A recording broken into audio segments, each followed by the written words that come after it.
पीले दांत वाली बहू। रंजना कभी ब्रश नहीं करती थी।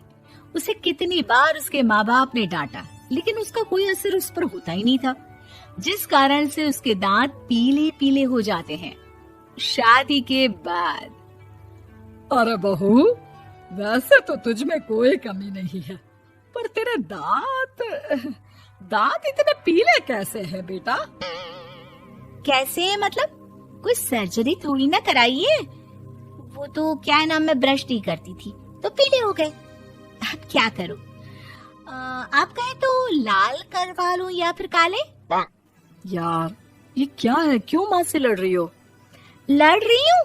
अरे मैं लड़ रही हूँ या ये बोल रही है कि दांत पीले हैं, पीले। अरे तपस्या थोड़ी ना की है इन्हें पीले करने के लिए। बकायदा ब्रश नहीं किया है 20 साल तक, तब जाकर। छी, कैसी बात कर रही हो? ये उस वक्त तो पीले नहीं थे जब हम लोग तुम्हें देखने आए थे। अरे तब साफ करवा लिया होगा डेंटिस्ट के पास जाकर। अब देखो कैसे पीले पीले लग रहे हैं। रंजना सास की तरफ गुस्से से देखती है। फिर शुरू हो गई पीले पीले पीले। अरे पीले तो तब भी थे जब मेरे हाथ का रसगुल्ला उड़ा उड़ा कर खा रही थी और बोल रही थी, लड़की नहीं गुणों का खजाना दे रहे भाई साहब आप। खैर, अब वो लोग करते भी तो क्या करते, पीले दांत वाली बहू पल्ले पड़ी थी तो झेलना तो था ही। एक दिन कीर्तन में रंजना गाना गा रही थी। अरे कमला बहन, माँ का द्वार है, यहाँ तो सब शुद्ध होकर आते हैं, फिर अपनी बहू को ब्रश भी नहीं करवाती तुम। दूर से पीले पीले दांत भक्ति में बाधा उत्पन्न कर रहे हैं। अरे कोई 2 साल के बच्ची थोड़ी ना लेकर आई हूँ मैं बहू बनाकर। अच्छी खासी लड़की है, अरे कैसे करवाऊं ब्रश? ये तो उसे खुद करना चाहिए ना। अब माँ बाप तो इसके जैसे तैसे निपटा दिए, ये नहीं सोचा कि सास कैसे संभालेगी। सास बहू को लेकर घर आ जाती है, लेकिन सोच लेती है कि अब इसे लेकर कहीं नहीं जाएगी। अगले रोज बहू कहती है, अरे क्या हो गया, मंदिर नहीं जाना क्या? कीर्तन का वक्त हो रहा है। मेरी मधुर वाणी से कान्हा जी जागते हैं और सोते हैं। आप तो जानती है ना उनकी भक्ति में कितना मन लगता है मेरा।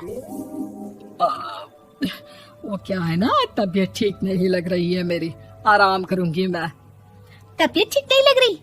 अभी तो मिथुन के गाने पर नाच रही थी आप, और अब बोल रही है कि तबीयत ठीक नहीं लग रही। अरे भक्ति में मन लगा लो सासू माँ, ऊपर जाना है, क्या मुंह दिखाओगी आप? हाँ? सास को बहू की बात पर गुस्सा आ जाता है। मैं क्या मुंह दिखाऊंगी, इसकी चिंता तो ना कर, समझी? अपने मुंह की चिंता कर, जो ये पीले पीले दांत लेकर हर जगह पहुंच जाती है। पता है लोग कितना मजाक बनाते हैं। ना जी ना, मैं नहीं जाना कहीं तेरे साथ। तो ये बात है। कोई ना, मत जाओ, मैं अपने कमरे में ही बैठकर भक्ति कर लूंगी। ऊपर वाला दांत थोड़ी ना देखता है, मन देखता है, भावना देखता है। और अरे बस बस, तू सब कुछ दिखा, बस ये सफेद चमकदार दांत ना दिखाना किसी को, है? जा यहाँ से। बहू को सास की बात का कोई फर्क नहीं पड़ता, वो तो जैसी थी वैसी ही रह जाती है। सुबह नहाकर किचन में खाना बनाना, फिर खाना खाना, कीर्तन भजन करना और सो जाना। एक दिन, माँ जी मैं सहेली के घर जा रही हूँ, शाम को लेट आऊंगी। हाँ, तो जाना, मैंने कौन सा तेरी आरती करनी है घर पर बैठकर। रंजना सहेली के घर जाती है, जहाँ वो पार्टी में जाने की तैयारी कर रही होती है। अरे शिखा, कहाँ जाने की तैयारी कर रही है? मैं गलत वक्त पर आ गई क्या? अरे नहीं यार, उल्टा सही वक्त पर आई है। मैंने ये साड़ी और ज्वेलरी निकाली है यार, शाम को इनके ऑफिस की एक पार्टी में जाना है। बताना कैसा लग रहा है ये सब? नहीं यार, इस ड्रेस के साथ तो वो वाली ज्वेलरी अच्छी लगेगी। हाँ, सही बोल रही है, मैंने ध्यान ही नहीं दिया। वैसे तो हमेशा से मस्त फैशन सेंस रखती है। तो बड़ा जाती होगी ना पति के साथ पार्टी में। रंजना कुछ नहीं बोलती, बस सोचती है कि यार काश ये बात सही हो जाती, पर मैं क्यों नहीं जाती पार्टी में? क्या इन लोगों की कोई पार्टी होती नहीं होगी? रंजना घर आती है और रात में पति से सवाल करती है, एक बात बताइए, आप मुझे किसी पार्टी में क्यों नहीं ले जाते? क्या आपके यहाँ ऑफिस में पार्टी नहीं होती? पति बेचारा क्या कहता कि दांत पीले हैं तुम्हारे इसलिए। अरे कोई पार्टी होती नहीं हम लोगों के ऑफिस में, तो कहाँ से लेकर जाऊं? और मार्केट, मॉल, कहीं वीकेंड घूमना, कहीं तो। अरे यार सारे हफ्ते में एक छुट्टी मिलती है, तो सोचता हूँ कि आराम ही कर लूं। क्यों? रंजना मन मार के रह जाती है। पहले कभी सास के साथ मंदिर जाया करती थी, लेकिन वो भी सास ने ले जाना बंद कर दिया। घर बैठी बैठी रंजना बोर हो जाती है। तभी उसे आइडिया आता है और वो मायके जाने का सोचती है। सासू माँ, 2 दिनों के लिए मम्मी के घर जा रही हूँ। अच्छा अच्छा ठीक है, आराम से जा। और हाँ, माँ से कुछ अच्छी आदत सीख कर आना कि कैसे शरीर के हर भाग की तरह दांतों की सफाई भी जरूरी होती है, समझी?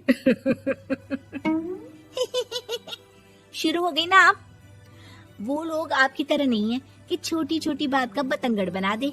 उन लोगों के लिए मैं मायने रखती हूँ, ना कि मेरे पीले पीले दांत। रंजना माँ को बिना बताए उन लोगों को सरप्राइज देती है, लेकिन जैसे ही वो दरवाजे पर पहुंचती है, अंदर देखती है कि घर वाले कहीं जा रहे होते हैं। अब माँ, काश रंजना दीदी के दांतों वाली प्रॉब्लम नहीं होती, तो वो भी हम लोगों के साथ चलती ना बुआ जी की बेटी की शादी में। हाँ बेटा, लेकिन अब उसे कौन समझाए कि उसको उसके पीले दांत नहीं दिखते, लेकिन उसके आसपास के लोगों को कितना एम्बैरेसिंग फील कराते हैं। मुझे तो कितनी बार उसके स्कूल की टीचर ने शिकायत की कि उसके साथ कोई लड़की बैठना भी नहीं चाहती, और ना ही कॉलेज में कोई उससे बात करना चाहता था। लेकिन पता नहीं क्यों उसे ये बात समझ में ही नहीं आती। कोई कमी नहीं है उस लड़की में, बस यही कि दांत पीले हैं।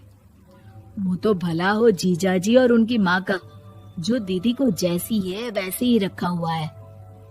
रंजना को अपने घर वालों की बात सुनकर बहुत दुख होता है। वो सोचती है कि वो क्या करे, लेकिन फिर वो सीधा डेंटिस्ट के पास जाती है, अपने दांत चमकाती है और कसम खाती है कि वो रोज ब्रश करेगी। अरे क्या हो गया? तुम तो 2 दिनों के लिए गई थी ना। पर कोई ना, अच्छा है, चलो आ गई तो। रंजना सास के सामने आकर खड़ी हो जाती है और पूरी स्माइल करती है, उसके चमकदार दांतों को दिखाती हुई। हैं? चले मंदिर। माँ, मुझे माफ कर दीजिए, मैंने आप लोगों को बहुत एम्बैरेसिंग फील करवाया। मैं आज से रोज ब्रश करूंगी।